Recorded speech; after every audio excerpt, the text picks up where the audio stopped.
좀 빌레몬서 1장 1절에서 3절까지 말씀 보겠습니다. 다 함께 한 목소리 있습니다. 그리스도 예수를 위하여 갇힌 자 된 바울과 및 형제 디모데는 우리의 사랑을 받는 자여 동역자인 빌레몬과 자매 아비야와 우리와 함께 병사된 아키뽀와 내 집에 있는 교회에 편지하노니 하나님 우리 아버지와 주 예수 그리스도로부터 은혜와 평강이 너에게 있을지어다. 아멘. 오늘도 새롭게 오신 사랑하는 여러분, 우리의 삶 자체는 바로 기도가 됩니다.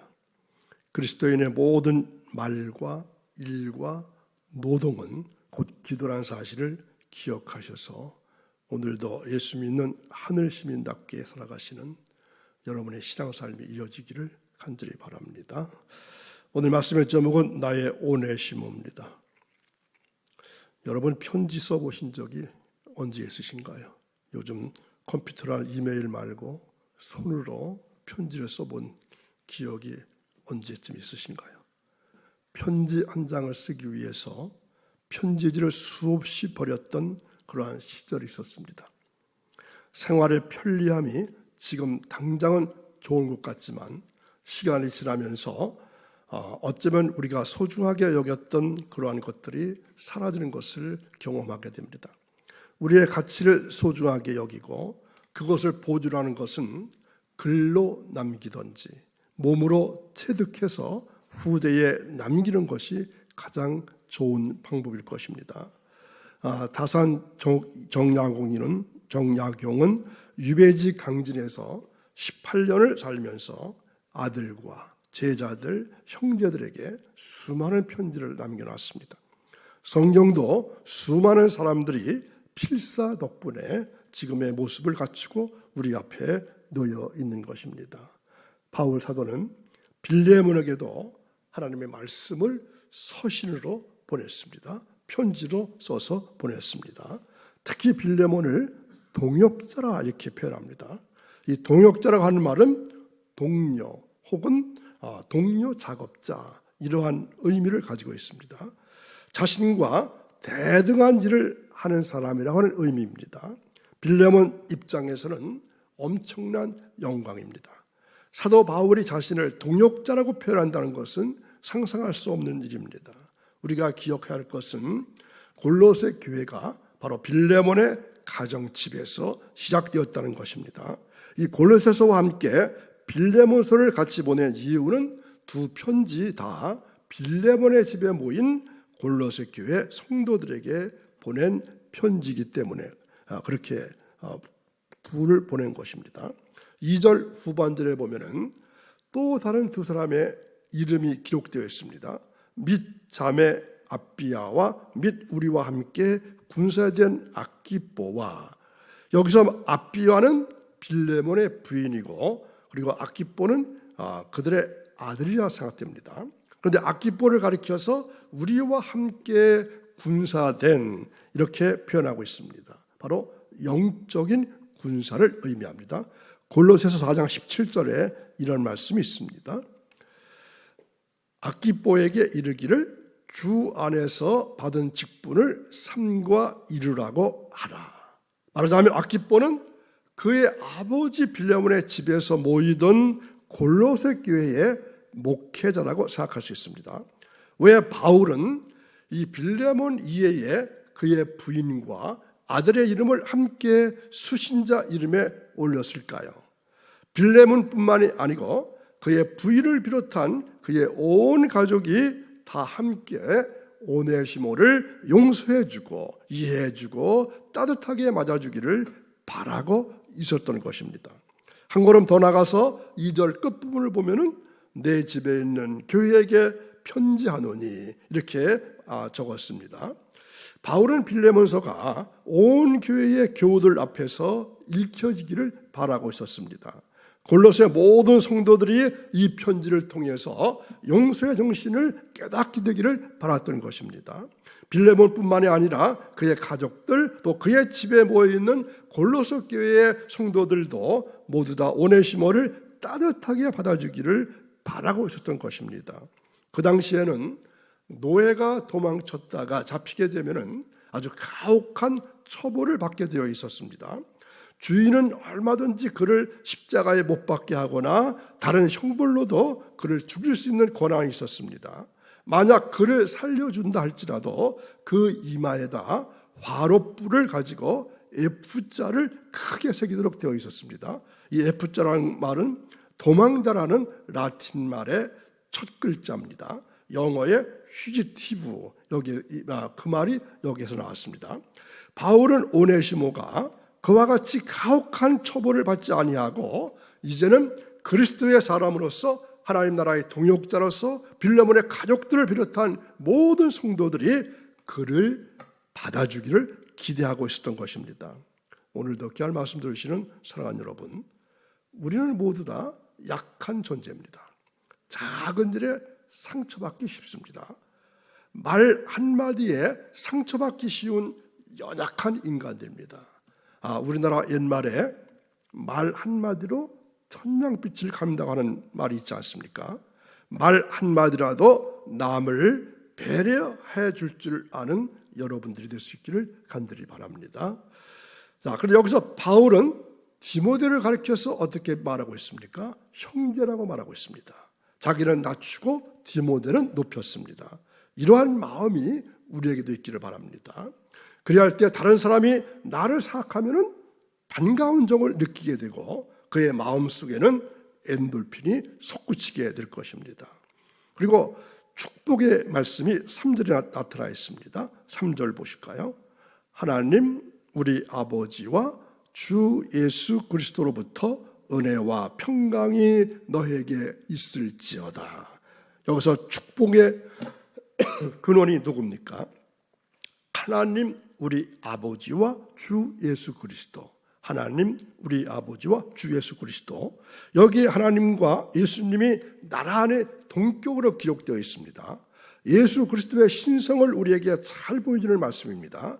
아무리 예수님께서 위대한 인물이라 할지라도 우리와 똑같은 사람이라면 하나님과 나란히 설 수는 없습니다. 그렇게 되면 신성모독이 되기 때문입니다. 아무리 예수님이 초자연적인 존재인 천사였다 할지라도 하나님과 나란히 설 수 없습니다. 하나님은 창조주가 되시고 사람이나 천사는 피조물이기 때문에 그렇습니다. 하나님과 예수님이 나란히 쓰이는 것은 예수님의 신성을 분명히 보여줍니다. 예수님은 삼위일체 하나님의 제2의 하나님이십니다. 예수님의 본체는 그래서 하나님이십니다. 여기서 축복의 내용이 무엇일까요? 은혜와 평강입니다. 서로 밀접한 관계가 있습니다. 은혜는 원인이고 평강은 결과입니다. 은혜를 받으면 자동적으로 평강이 따라오게 되어 있습니다. 여러분 평강을 원하십니까? 은혜를 사모하시기 바랍니다. 여기서 축복의 대상이 누굴까요? 너에게 있을지어다. 빌레몬과 그의 가족들 한 걸음 더 나가서 온 골로새 교우들을 지칭하는 말입니다. 오네시모의 모든 과거의 잘못을 용서해주고 따뜻하게 용납해주고 형제로 받아줄 사람들을 말하는 것입니다. 사랑하는 여러분, 하나님의 축복을 원하시나요? 하나님 우리 아버지와 주 예수 그리스도로 쫓아오는 은혜와 평강을 누리시기를 원하십니까? 나의 오네시모를 용서해 줘야 합니다. 나의 오네시모가 누구든지 간에 내게 무엇을 행했든지 간에 그리스도의 사랑으로 용서해 줘야 합니다. 그것이 바로 축복받는 길입니다. 그가 나를 배신했을 수도 있습니다. 물질적인 손해를 끼칠 수도 있습니다. 또 도망쳤을 수도 있습니다. 그 사람만 생각하면 속이 상할 수가 있습니다. 그럴지라도 오네시모를 용서해 주어야 하나님의 축복이 나에게 임하는 것입니다. 그래야 내가 하나님 우리 아버지와 주 예수 그리스도로 쫓아오는 은혜와 평강을 누릴 수가 있습니다. 여러분의 오네시모는 누굽니까? 여러분의 오네시모는 누굽니까? 반드시 한 사람이든 두 사람이든 있게 마련입니다. 하나님은 그래서 우리의 오네시모를 용서해 주기를 요구하고 계십니다. 성령님의 도우심으로 오네시모를 용서해 줄 수 있는 여러분 되시기를 바랍니다. 그래야 할 때 하나님의 은혜가 우리에게 임하게 됩니다. 우리의 마음속에 평강이 절절로 임하게 될 것입니다. 영어로 용서하라는 말을 forgive 이렇게 말합니다. 어떤 사람이 이 단어와 비슷한 영어 단어 몇 개를 써서 용서하는 방법을 아주 재미있게 알기 쉽게 설명해 놨습니다. 자, 첫째로 참으랍니다. forbear. 속상하다고 해서 화풀이 한다면 그것은 용서가 아닙니다. 참아야 합니다. 예수님의 말씀대로 누가 오른편 뺨을 치면은 왼편 뺨을 돌려대고 속옷을 달라고 하면 겉옷을 주고 억지로 오리를 가자고 하면 심리까지 가질 수 있는 여유로운 마음을 가지는 것이 용서의 첫걸음입니다. 그래서 사랑은 오래 참는 것입니다. 용서는 참는 데서 시작되는 것입니다. 둘째로 forget, 잊으라입니다. 잊으라. 나의 오네시모가 나에게 섭섭한 일을 하고 손해를 끼쳤다 할지라도 과감히 잊어버리라는 것입니다. 우리는 어떤 마음으로 살아가고 있습니까? 복수의 마음으로 살아가지는 않습니까? 증오의 마음으로 살아가지는 않습니까? 용서의 사랑의 정신으로 살아가시길 바랍니다. 세 번째로는 forever, 영원입니다. 영원토록 잊어버리라는 것입니다. 내 기억 속에서 말끔히 잊어버려야 합니다. 베드로가 예수님께 나와서 물었습니다. 주여, 형제가 네게 잘못을 범하면 몇 번까지 용서해야 되겠습니까? 7번 용서하면 될까요? 예수님 대답하셨습니다. 어떻게 대답하셨죠? 7번만 아니고 70번씩 7번까지 용서하라. 70번씩 7번까지. 7 곱하기 70은 490입니다. 그럼 490만 용서하고 491번째는 용서하지 않아도 된다는 말씀입니까? 아닙니다. 그렇지 않습니다. 만일 어떤 사람이 형제가 자기에게 잘못을 범할 때마다 수첩에 기록해 놓았다고 생각해 보겠습니다. 한 번, 두 번, 490번까지 용서했습니다. 그런데 491번째 가서 더 이상 못 참아, 더 이상 용서하지 못하겠어, 이러한 마음을 가진다면 그는 처음부터 용서하지 않은 것이라는 겁니다. 사실은 처음부터 그의 마음속에 이미 복수의 칼을 갈고 있었던 것입니다. 용서는 기억 속에서 영원히 깨끗하게 잊어버려야 하는 것입니다. 사랑하는 여러분, 여러분의 오네시모는 누굽니까? 하나님은 이제 우리에게 말씀하십니다. 너의 오네시모를 용서하라. 우리는 말씀을 들었습니다. 말씀을 들었으면 지켜 순종하고 행해야 합니다. 내 마음속에 더 살아고 있는 나의 오네시모가 누구든지 간에 깨끗하게 용서해 줄 수 있는 여러분의 신앙삶이 되기를 바랍니다. 그것이 하나님의 축복을 받는 길이기 때문에 그렇습니다. 하나님 우리 아버지와 주 예수 그리스도로 쫓아오는 은혜와 평강을 누릴 수 있는 길이기 때문에 그렇습니다. 우리 모두가 자신의 오네시모를 용서해 함으로 마음의 천국을 다시금 회복하고 주님 주시는 평강을 누릴 수 있게 되기를 간절히 바랍니다. 여러분, 나는 어떤 사람입니까? 나 때문에 나라가 잘 되고 교회가 잘 되어야 합니다. 나 때문에 나라가 어려워지고 교회가 시끄러워지고 가정이 흔들리고 자녀가 방황해서는 안 됩니다.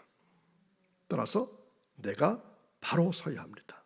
내가 바로 믿어야 합니다. 나 때문에 이 나라, 이 교회가 바로 서야 합니다. 그 중심에 너가 아니라 바로 내가 있어야 합니다. 바울이 불순종한 오네시모를 위해서 값을 지불하고자 했던 것처럼 예수 그리스도는 우리를 위해서 십자가에서 그 값을 지불하셨습니다.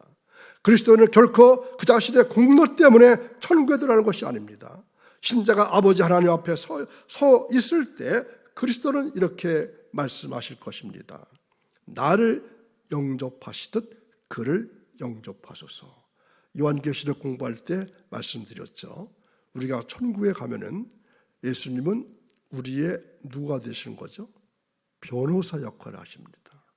하나님, 저 사람이 세상에 살 때에 내 이름, 예수의 이름, 예수님의 이름을 널리 알렸습니다. 많이 증거했습니다. 많이 전도했습니다. 그러니 상을 주십시오.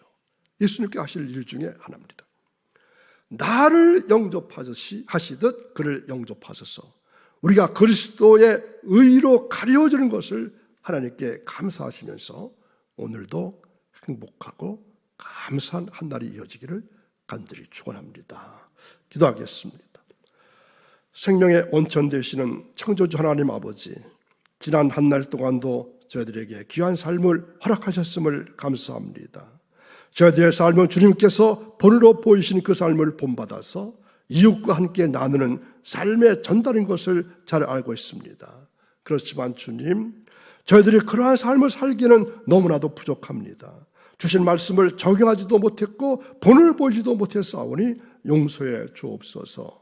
저희들이 가진 것이 아무것도 없어도 구원하신 여호와를 인하여 즐거워할 만큼 성숙된 신앙의 눈으로 주님을 바라볼 수 있게 하시니 감사합니다. 내 마음속에 도살하고 있는 나의 오네시모가 누구이든지 간에 깨끗하게 용서해 줄 수 있는 우리들의 신앙삶이 오늘도 이어지게 할 것을 믿사오며 예수님의 이름으로 감사하며 기도하옵나이다. 아멘.